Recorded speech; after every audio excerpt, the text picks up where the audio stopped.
She placed the plate in front of me, smiled softly, and said, "Noah, your mushrooms." The problem was, I'm not Noah.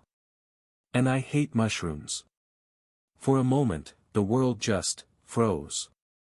The way she said it, so casual, so familiar, like she'd said it 100 times before. Her eyes didn't even flicker with realization. She just turned, humming that same low tune she always did when she cooked. The smell of sautéed garlic filled the air, but it didn't comfort me. It crawled under my skin, whispering that something was wrong. Her back was turned, her movements too smooth, too rehearsed, as if she was performing for someone who wasn't me. My mouth went dry. Who the hell was Noah? That night, I realized the woman I loved wasn't serving me dinner. She was serving someone else's life. My name's Ethan. I'm 29, a freelance writer who spends more time living inside stories than outside them. For the last 2 years, I've been living with Claire, the kind of woman who could turn the ordinary into something cinematic. We met at a bookstore downtown.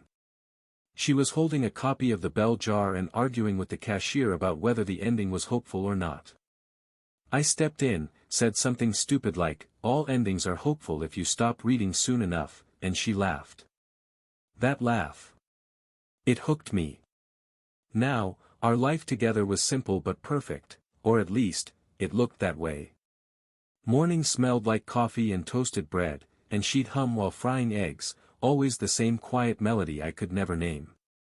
I'd sit at the counter, typing half awake, while she teased me for calling myself a writer before noon. Evenings were softer. We'd curl up on the couch, her legs tangled with mine under a blanket that always smelled faintly of lavender and detergent. We watched bad TV, whispered jokes only we understood. Sometimes, she'd fall asleep on my shoulder before the credits rolled, and I'd stay still for hours just so I wouldn't wake her. I loved her in the quiet ways, through shared silence, small touches, the way she reached for my hand when crossing the street even when no cars were coming. But lately, there have been changes. It started subtly. Her laughter got shorter, like she was saving it for someone else. Her phone, which used to be left on the nightstand, was suddenly glued to her hand. When it buzzed, she'd tilt the screen away just slightly, not enough to be obvious, but enough to make me notice. One evening, while I was packing for a short writing retreat up north, she wrapped her arms around me and said, "You'll write me something beautiful, right?" I kissed her forehead and smiled. "Always." She laughed, but there was a delay in it, like her mind was somewhere else. I brushed it off. Claire had been distant before, she was moody, emotional, creative. She'd go quiet for days, then flood me with affection out of nowhere. I used to think it was part of her charm, her mystery. But this time, something about it felt different. When I came back from the retreat, our apartment felt off. The air smelled faintly of a cologne I didn't own. A sharper scent, woody, masculine. I noticed it when I opened the closet, her side, not mine. I stood there for a long time, staring at the space between her shoes and the coat that wasn't there before. A gray jacket. Men's size. I told myself I was overthinking. Writers do that, we invent monsters in the mundane. That night, she made pasta. I tried to shake off the unease, tried to act normal. She smiled at me like nothing was wrong, asked about my writing, told me she missed me. And I wanted to believe her so badly. We sat across from each other, the light low and warm, the hum of the city outside the window. "Hey," I said, "what's that perfume you're wearing?" "It's new." She blinked, startled for a fraction of a second before smiling. "You noticed?" "Just something from a friend." "Do you like it?" "It's different," I said carefully. She laughed, too quickly. "You always notice everything. That's why you're such a good writer." I smiled, but inside, something shifted, a small, silent crack I couldn't unhear. The next morning, while she showered, I made coffee. Her phone was on the counter, locked. I don't know why I even reached for it. Maybe because she'd started setting it face down. Maybe because she'd started sleeping with it under her pillow. The screen lit up when I touched it. A single message preview flashed before it locked again. Just one word before it disappeared, Noah. I froze. The name stuck in my mind like a splinter. I didn't know any Noah. When she came out, a towel wrapped around her, steam trailing from the bathroom, she smiled and kissed my cheek like nothing had changed. And maybe it hadn't, not for her. For me, though, something had started unraveling. Still, I pushed it down. Because love makes you believe in better explanations. Because I wanted to be wrong. So I told myself it was fine. That every relationship goes through strange phases. That faint cologne, the distant looks, the wrong name flashing on her phone, all of it had meaning, just not the one I feared. But that was before dinner. Before she placed the plate in front of me, smiled softly, and said, Noah, your mushrooms. That was before I realized I wasn't the only man she was cooking for. She placed the plate in front of me, smiled softly, and said, Noah, your mushrooms. The air left my chest like someone had knocked it out of me. I froze, fork halfway to my mouth, waiting for her to laugh, to say she was joking. But she didn't. She just walked around the table, humming under her breath, a tune I didn't recognize this time, and sat down, still smiling. When she finally looked up, I asked, quietly, what did you just call me? She blinked, confused. What do you mean? You said. Noah. Her face changed instantly, a flash of embarrassment, then a laugh, light and dismissive. Oh my God, really? I did. Ugh, I've been reading this new thriller before bed. The guy's name is Noah. Must have slipped out. She waved it off with a flick of her hand and a grin that didn't quite reach her eyes. See? I told you I shouldn't read when I'm tired. My brain turns to soup. I laughed, or tried to. It sounded hollow. Yeah. Sure. Happens to the best of us. But it didn't happen to her. Not Claire. She was sharp, careful with words, always present. She didn't make slips like that. Still, I let it go. Or pretended to. We finished dinner in silence, her humming filling the gaps where our laughter used to live. I picked at the food, the mushrooms staring back at me like eyes.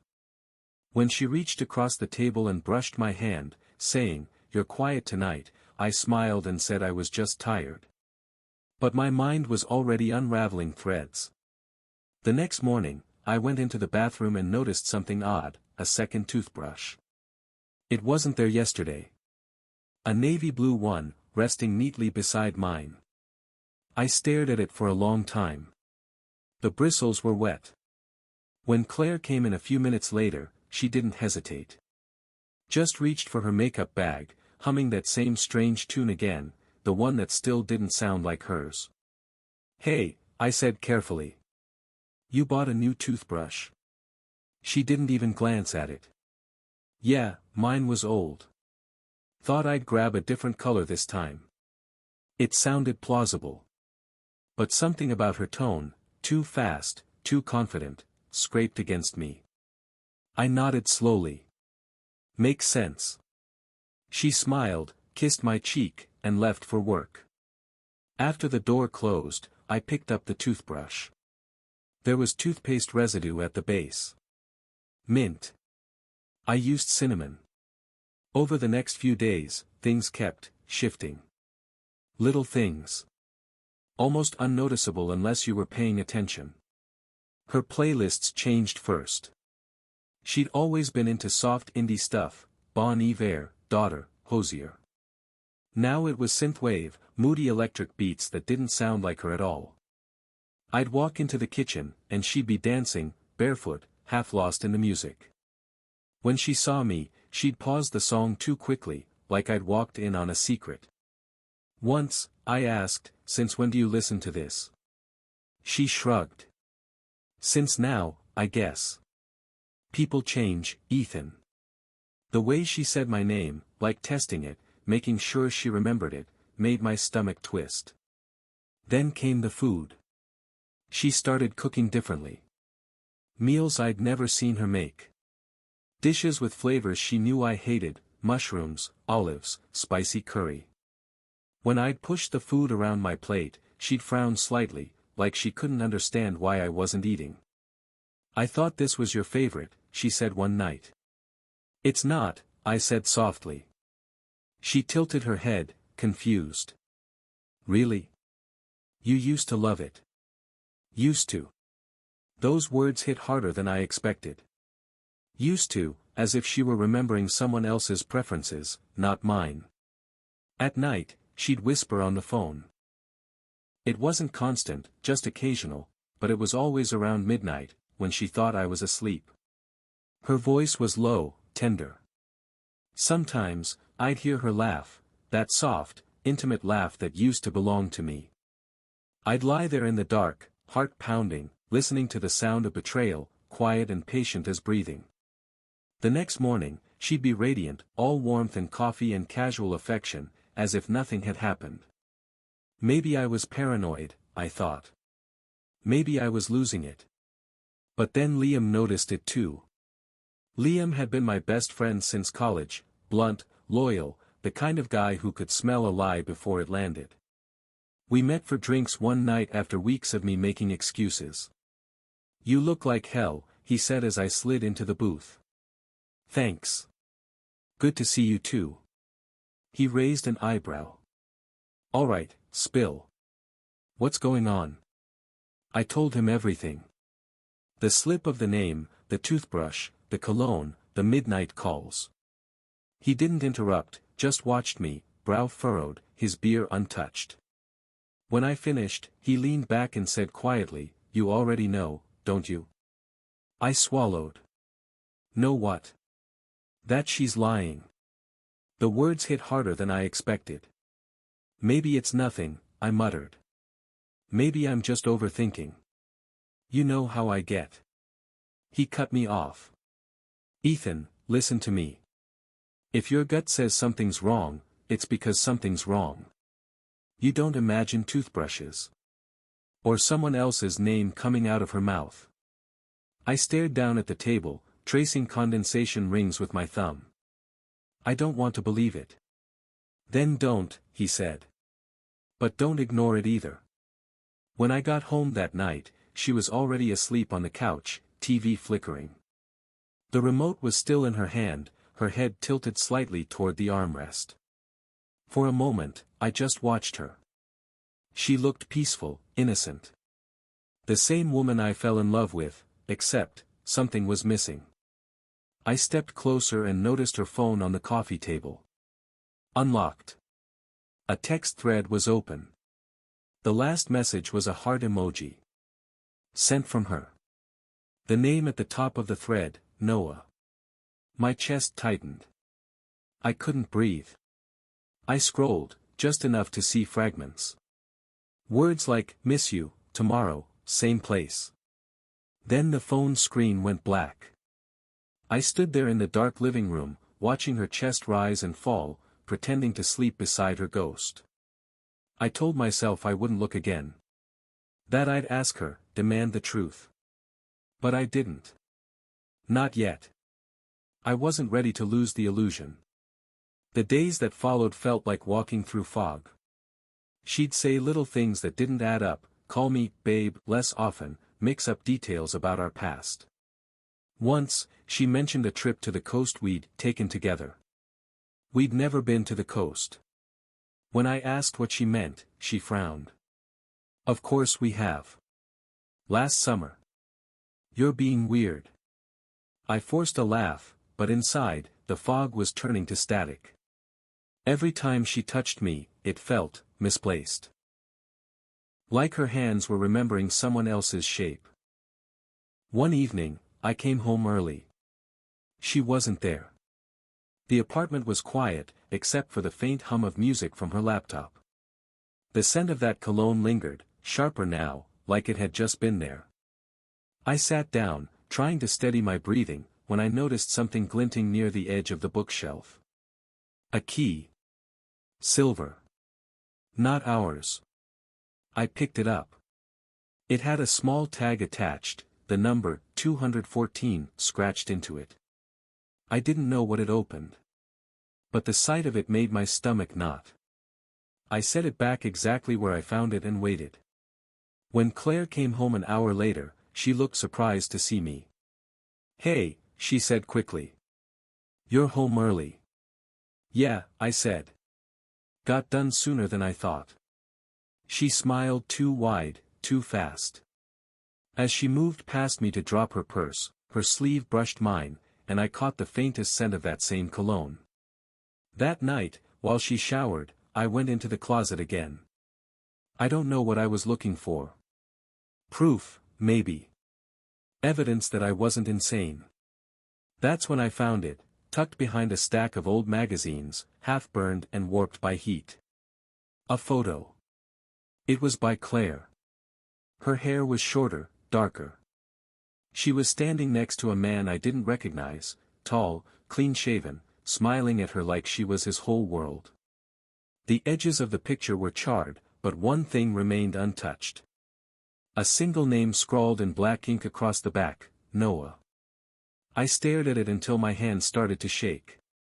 I didn't know what hurt more, that she'd lied, or that part of me already knew she would. Because the truth wasn't just that she had someone else.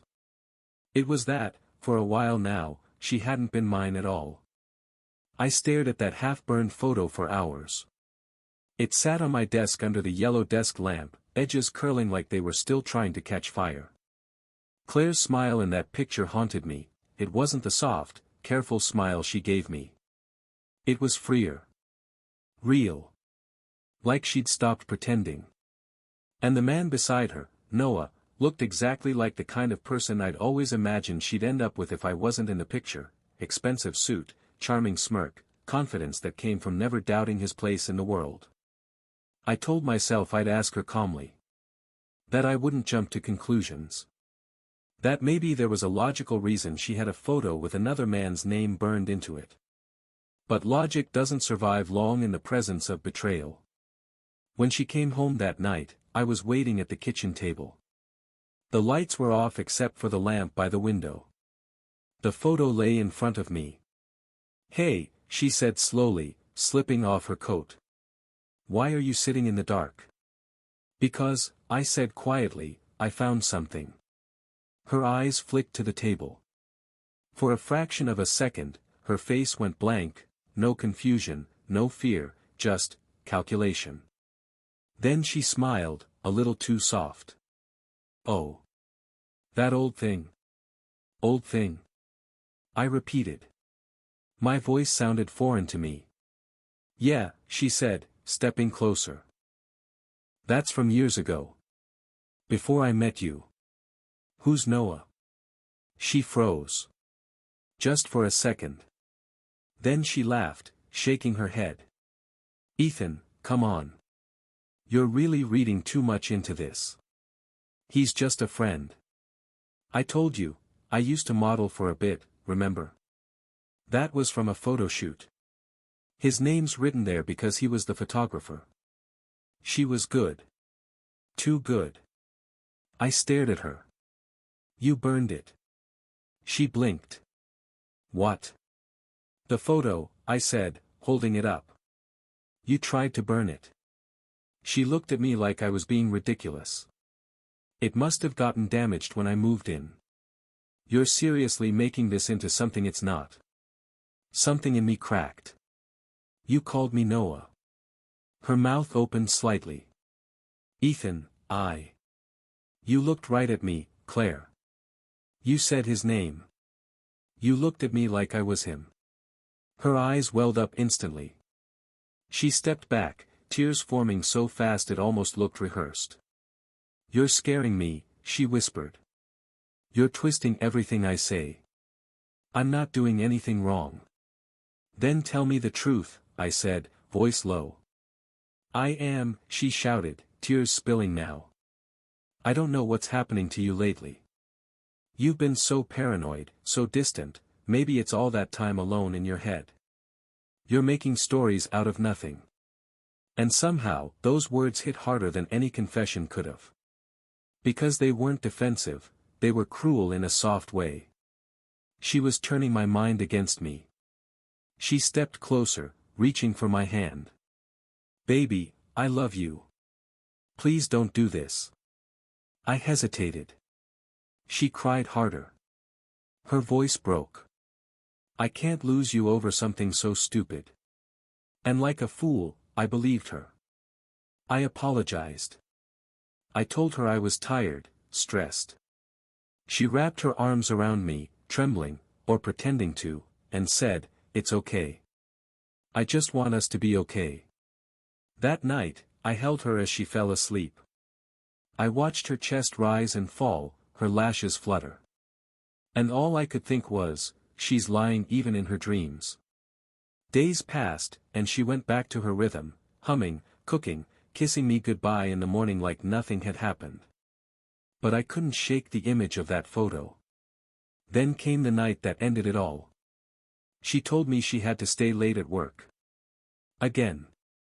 Her tone was casual, her eyes steady, her bag already packed before I even asked. "Don't wait up," she said, pressing a quick kiss to my cheek. "It's just inventory night. Probably boring as hell." I nodded. "Be safe." She smiled.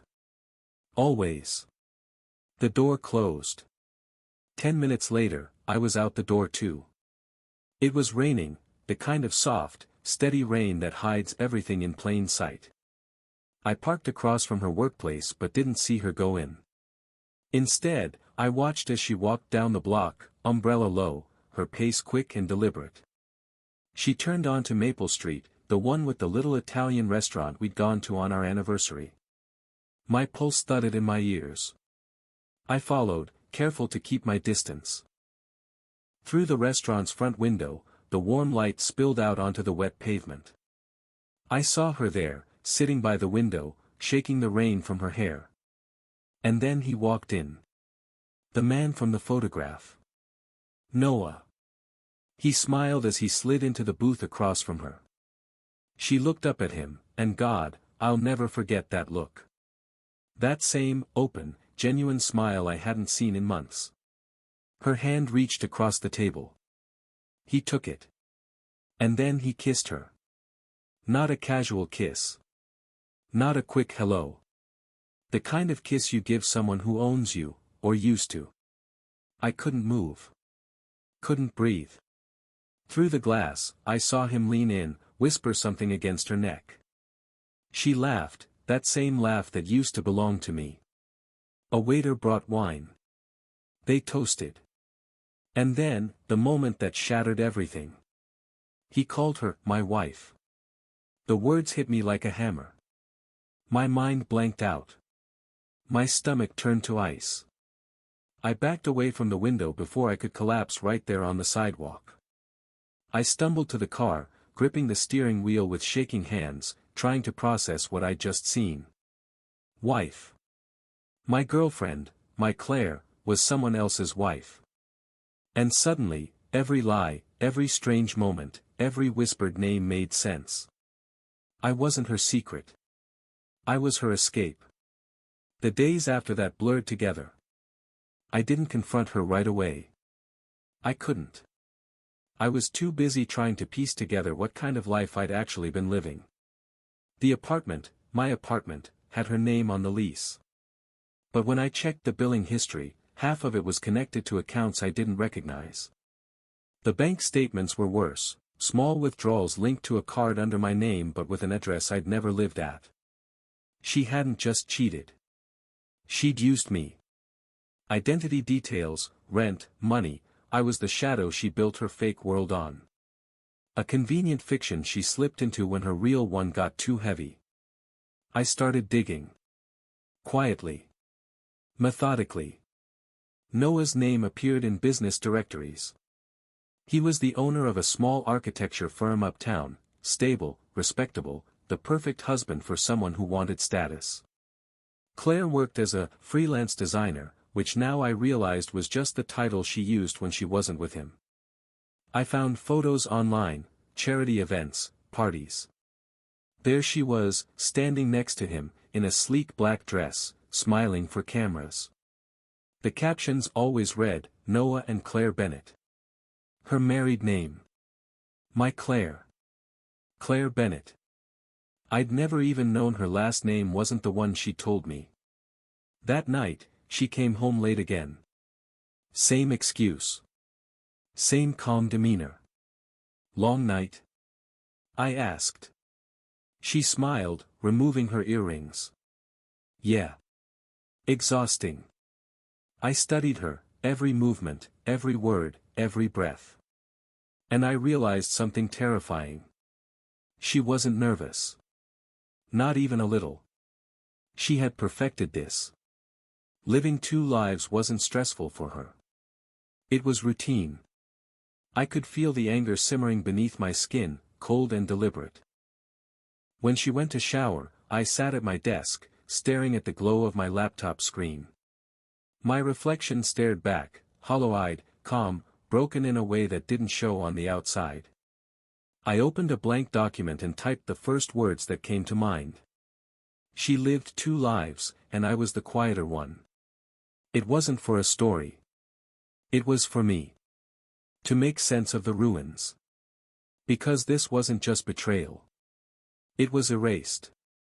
She'd rewritten her entire world and edited me out of it, except for when she needed somewhere to hide.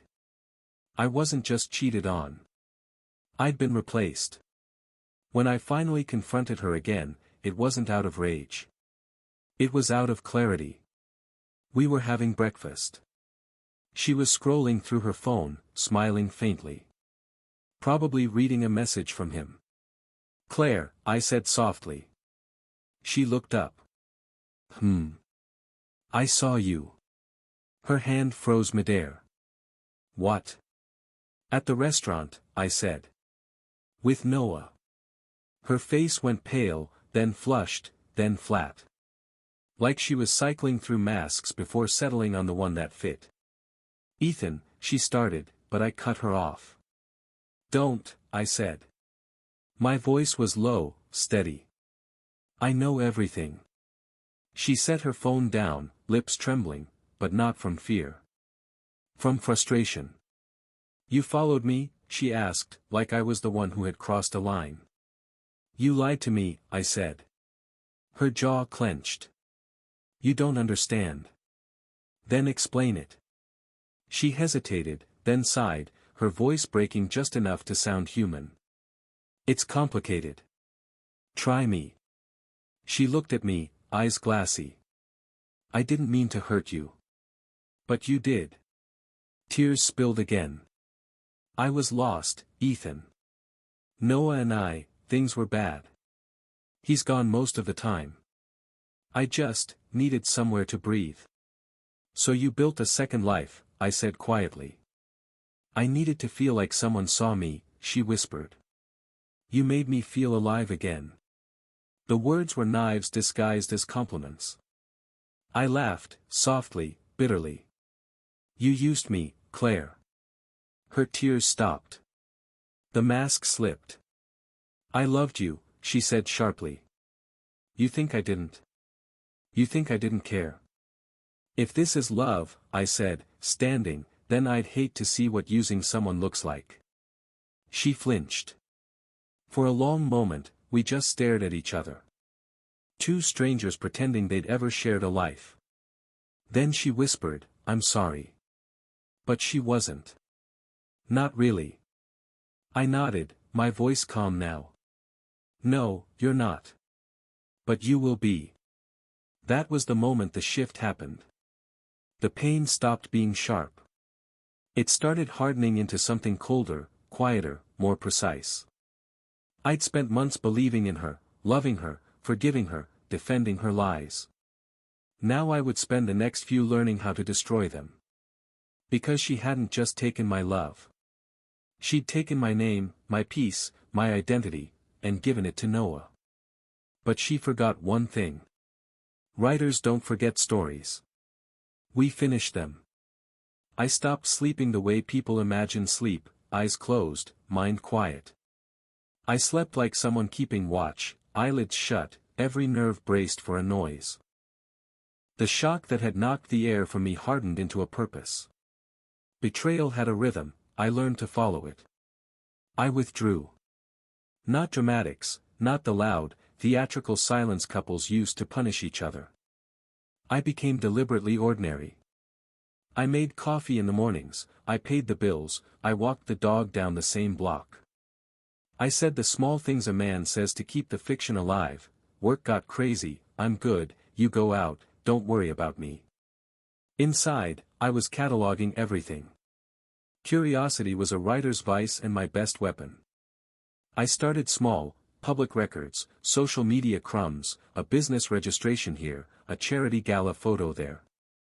Noah Bennett lived in glossy corporate frames online, board photos, ribbon-cutting smiles, a LinkedIn profile that smelled of money.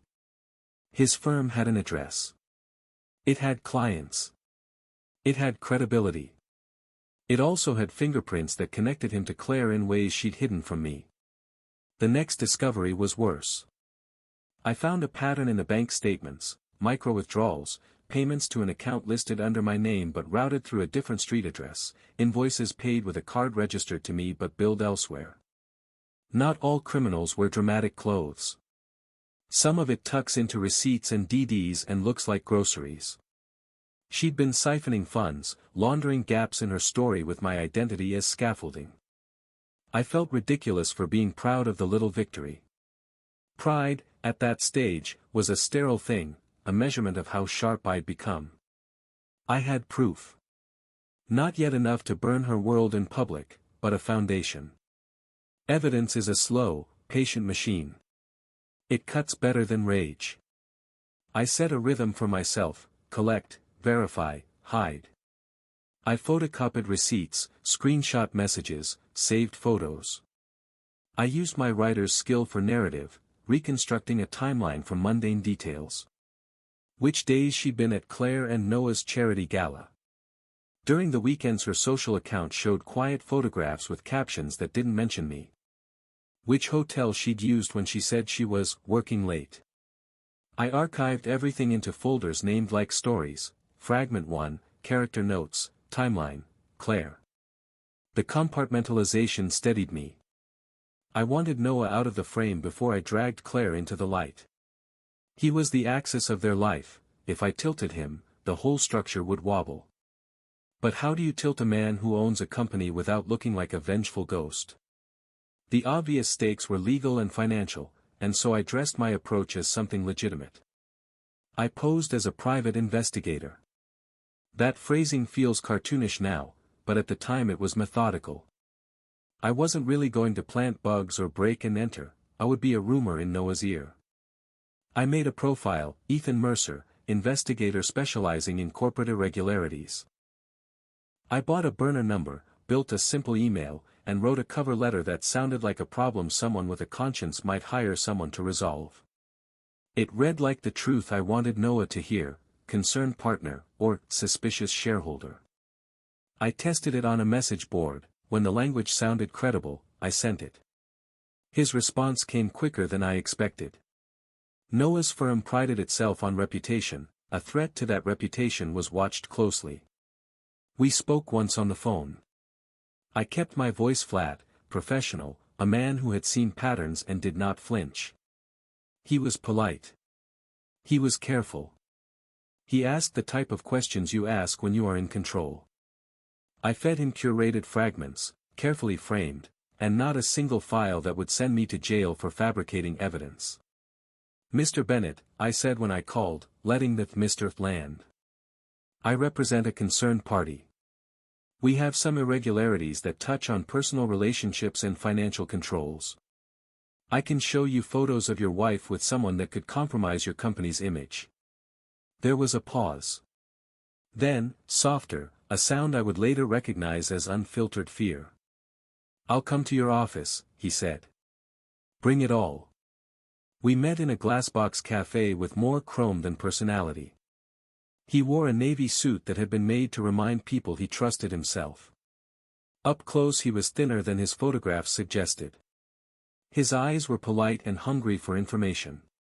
When I slid a small stack of photos across the table, pictures of Claire and me, late-night smiles, the sleeping on the couch selfie, I watched his expression change in the same way a candle changes shape in a draft.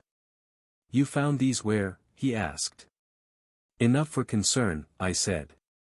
"There are also financial irregularities.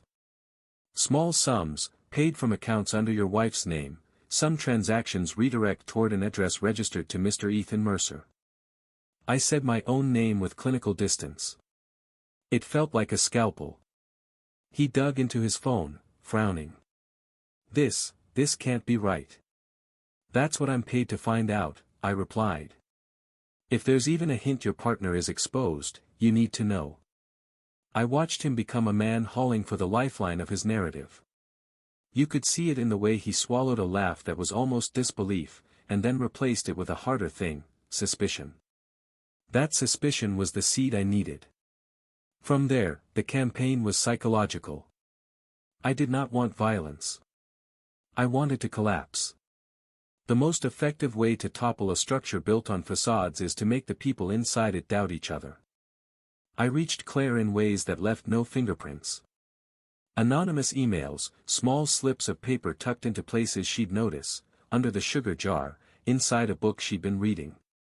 The messages were calibrated, not threats, merely implications. A photograph of the restaurant window, the time circled. A note, "He saw you." Tiny, suggestive, like the nagging of guilt. To Noah, I became a quieter, more dire whisper.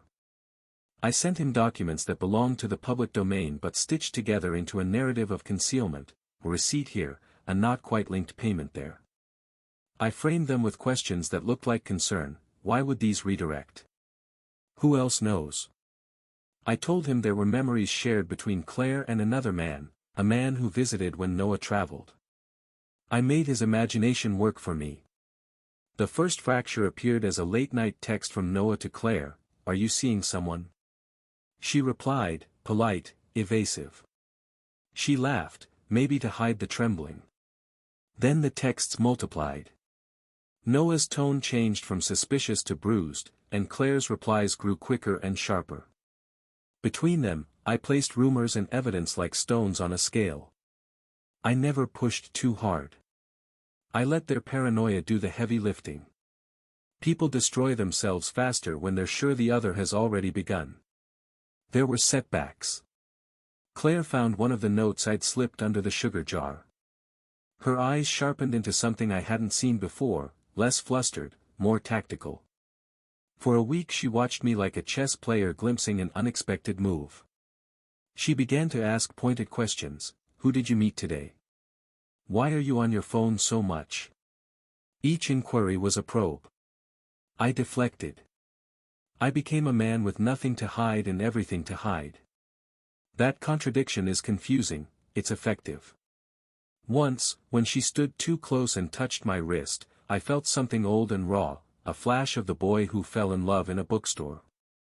For a second, empathy almost ruined everything.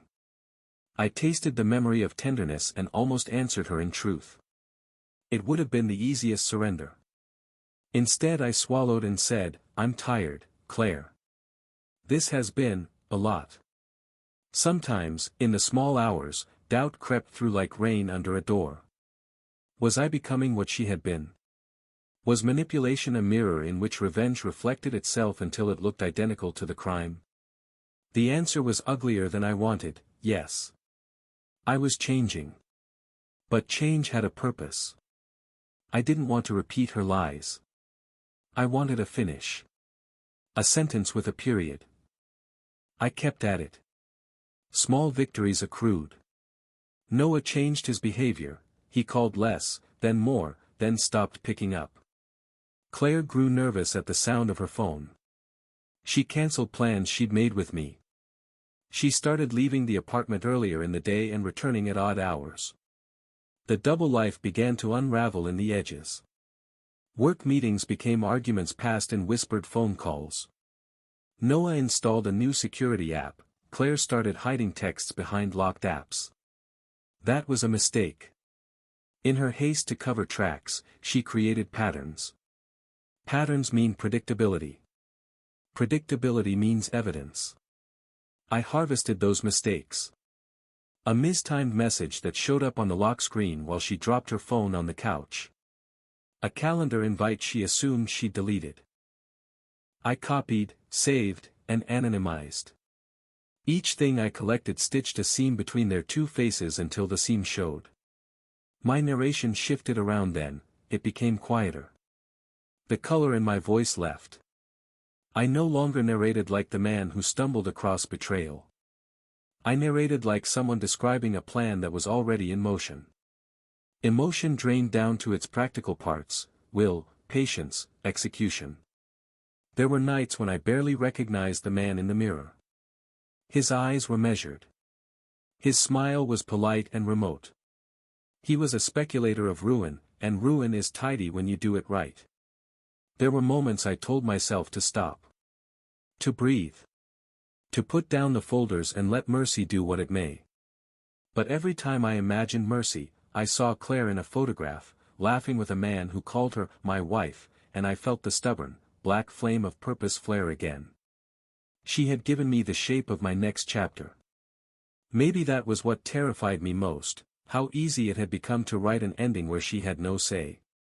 By the time I was ready to move from planning to action, the couple was fraying. Nights that once hummed with comfortable small talk now filled with curt text messages and loaded silences over dinner. Two lives cohabiting the same city, both looking over their shoulders. The implosion wasn't loud. It was a slow, fevered thing, private, intimate, corrosive. I had set the stage. I had learned to be surgical. I had turned my heartbreak into a methodology. And in the coldest part of me, there was the quiet knowledge that once you start to unravel someone else's life, you don't always get to be the man you were before. I accepted that. I accepted what I had to become. Because some stories don't let you be the victim. They demand an author. I had rehearsed the final scene until the lines were inked into my bones. Not because I wanted drama, because drama is messy and loud and unpredictable, but because precision is a kind of mercy. If I was going to break something that had broken me, I wanted the fracture clean. The first cut was administrative. I didn't send a single email from my account. I didn't need to. I used what I'd collected, the receipts, the redirected payments, the calendar screenshots, the photos of her with Noah and of her with me, and packaged them in the language that made corporate people listen. I wrote a cold, clinical brief and slipped it into an envelope addressed to the board of directors at Noah's firm. No return address. No signature. Just evidence laid out like an autopsy report. Paper feels harmless until someone reads it. A week later, I watched from a distance as the firm's glass doors swallowed Noah whole. He emerged hours later with the look of a man who had been asked to explain something he'd always assumed was impossible in his life. They escorted him into one of those neutral rooms where conversations feel like interrogations dressed in hospitality. I sat in my car across the street and watched him pace, phone clutched in his hand like a rosary. The second cut was digital and surgical. I sent a carefully curated dossier to the firm's compliance officer and HR, one that tied Claire's financial irregularities directly to potential legal exposure for the company. I included the photos, the bank traces, and the proof that payments were being funneled through accounts registered to my name and yet directed to addresses connected with her. I did not embellish. Evidence does not need embellishment. They moved faster than I expected. Maybe because the scent of scandal makes people act as if their control can stop it. Maybe because protecting a reputation is a faster reflex than protecting a person. Within days, internal whispers crystallized into action. An independent audit was announced. Claire was put on administrative leave pending investigation. Noah sat at a board table and listened as questions turned from abstract to personal, from how to who. The firm's public relations team began to write statements as if they were patching a leaking ship. I watched the story leak into the collective life of their world. Text messages between Noah and Claire slid into the hands of people who had never known their names and suddenly felt entitled to judge. Someone took a photo of Claire leaving the office building with sunglasses on, and it found its way into an article with a headline that felt like a verdict. The marriage that had been a polished thing in glossy photos began to look like a ship listing.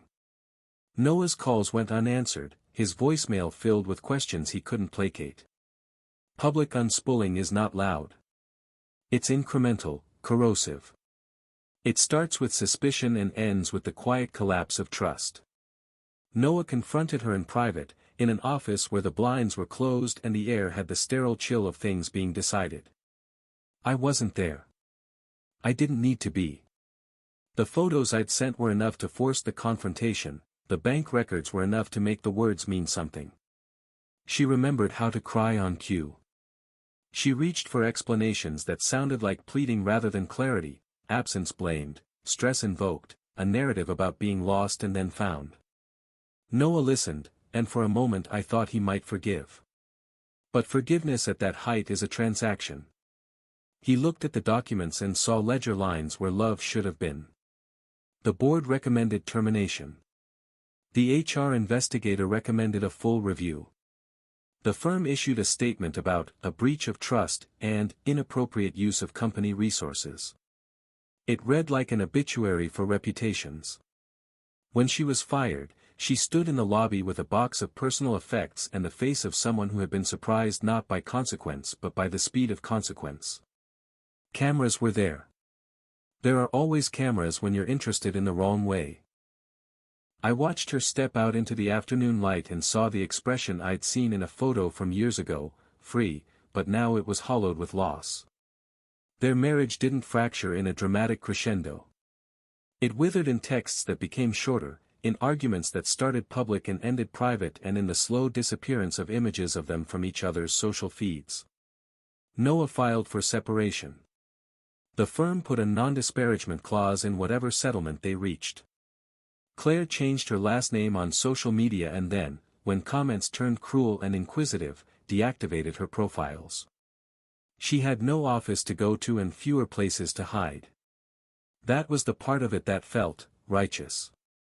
Not because I liked to watch her suffer, I didn't, but because she had lived off of my absence, my quiet forgiveness, my willingness to be the invisible man in her life. She had folded me into her convenience and discarded me when the real world demanded a different face. I wanted to give her the clarity she denied me. She could not both erase me and retain everything that came with me. I didn't expose everything. There are cruelties that serve no purpose. I let some things remain in the shadows. The point, to me, was not to humiliate for the sake of spectacle but to remove the scaffolding she'd built on my back. I wanted the world to know that the woman who had been the center of my life had been living a life that, in part, used mine as a prop. I wanted her choices to have consequences. Then, after the board had met and papers had been signed and the press cycle had chewed and spat, I did the thing I'd rehearsed 100 times alone in the apartment's dim kitchen. I sent an invitation. It was the kind of invitation she trusted, casual, a return to the familiar. Dinner Friday? It read, no hint of formality. She accepted immediately, perhaps assuming the quiet of the evening meant no more scene-picking. Maybe she thought I'd folded back into the mill of ordinary life. Maybe she wanted the comfort of the table where she'd once said my name like a promise. I prepared everything. Not out of sentiment but for impact. The apartment smelled of garlic and butter and the faint memory of her humming. I set the table like the first time we ate together, the same plate, the same wine glasses. I had her favorite salt, I had nothing else. On the stove, I cooked mushrooms. Not to be crass, but because the joke would land and because I'd watched her use that one name like an anchor and I wanted an anchor back. They sizzled, releasing that earthy scent she pretended to like when it served her story. When she crossed the threshold and walked toward the table, she looked different in a way I had always known she would, smaller, because the scaffolding was gone. She smiled out of habit. I used to read that smile like sunlight. Now I read it for what it covers. She sat. We ate as if we were two characters who had once rehearsed intimacy and now were reading lines for different plays. She asked about my work. I answered in curt, polite sentences. No confession. No apology. The silence between us had a new texture, not aching but deliberate. When the plate arrived, I watched her reaction, but not because I wanted to gloat. I wanted to see recognition. Her fork hesitated over the mushrooms. For a second, the old rhythm tried to reassert itself: jokes, shared tastes, the familiar cadence of domestic banter. Then I said it, soft and flat and clean as the slice of a blade used correctly. Noah, your mushrooms. Her hand paused midair. The color left her face. The fork clinked against the plate like a small, surprised bell. I saw the calculation slide across her features, disbelief, then comprehension, then the slow unspooling of panic. She looked up at me with an expression that had no mask left, the raw, ugly truth of someone who finally understands the depth of what they lost. She opened her mouth. Words came and fell away. She looked smaller in the way people look when the curtain is pulled back and all the stagehands are visible. For the first time since the first time I saw her in that bookstore, I didn't feel a fissure of longing. I felt a ledger settling. I pushed my chair back, rose, and walked to the door. I paused with my hand on the frame. She was still sitting there, the mushrooms glistening on her plate like ordinary sin. I could have stayed. I could have let her scramble, beg, explain, fill the air with the sound of a story being rewritten for mercy. Instead, I closed the door softly behind me. On the stoop, the city moved along without much interest. People shouted, taxis hissed, a dog barked. I felt the wound inside me cool into a steady, indifferent thing. I had not burned her. I had removed the stage she'd built from my life. I had taken back the quiet furniture of my name and set it carefully where no one could steal it again. She made me a ghost in her story. So I became the author of her ending. It's strange how life reorganizes itself after ruin. You imagine there will be smoke, fire, sirens, something cinematic to mark the end of a chapter. But endings don't sound like that. They sound like silence settling back into a room that's been emptied. Months passed. Seasons changed. The apartment, once ours, became mine again. The walls stopped echoing her voice. The scent of her perfume faded from the pillows, replaced by the faint, neutral calm of paper and ink. I stopped checking my phone for messages I knew wouldn't come. I stopped rehearsing conversations that had already died on her tongue. I wrote instead. At first, it was just notes. Observations. Words scribbled between coffee rings on my desk. Then the notes became paragraphs. Then chapters. And somewhere along the way, it became a novel. A story about a man who discovers the woman he loves has been living two lives, one with him, one without him, and decides to write the ending himself. It wasn't revenge anymore. It was a reflection. It was me taking ownership of something that had once owned me. I changed the names, of course. I made her softer in places, crueler in others. I gave the protagonist more courage than I'd had, and the antagonist fewer excuses. I wrote it in first person, confessional, honest, raw, the way it had all felt before it became memory. When I sent the manuscript to my editor, I didn't expect much. But it sold. People called it darkly human, psychologically taut, a study of betrayal and rebirth. Some readers even messaged me, saying it helped them let go of their own ghosts. That's the thing about pain, dress it up in fiction and it starts healing people who never knew you existed. I started doing interviews. I told the story the way writers do, half-truths folded into metaphors. It came from a difficult time, I'd say, smiling just enough for the camera. Sometimes pain makes the best stories. They'd nod, thinking they understood. They didn't. No one ever really does. One night, months after the book launch, I found myself standing in the kitchen again, the same counter, the same pan, the same hum of the city through the window. Old habits return like ghosts. I sautéed garlic, poured wine into a glass, and for some reason, maybe out of muscle memory, I reached for a small bowl of mushrooms. As the scent filled the air, I felt it again, that flicker of déjà vu, like a shadow brushing against my mind. And I swear, just for a moment, I heard her voice, soft, familiar, whispering through memory. "Noah, your mushrooms." I smiled. Because now, it was just a line in a story. A ghost in a kitchen that belonged only to me. I plated the meal, took a sip of wine, and stared out into the quiet night. No anger. No grief. Just the clean, unburdened space where she used to live. Sometimes, I murmured to the empty room, I still hear her voice when I cook. I paused, tasting the silence like closure. And every time, I said, smiling to myself, I smile, because Noah doesn't live here anymore.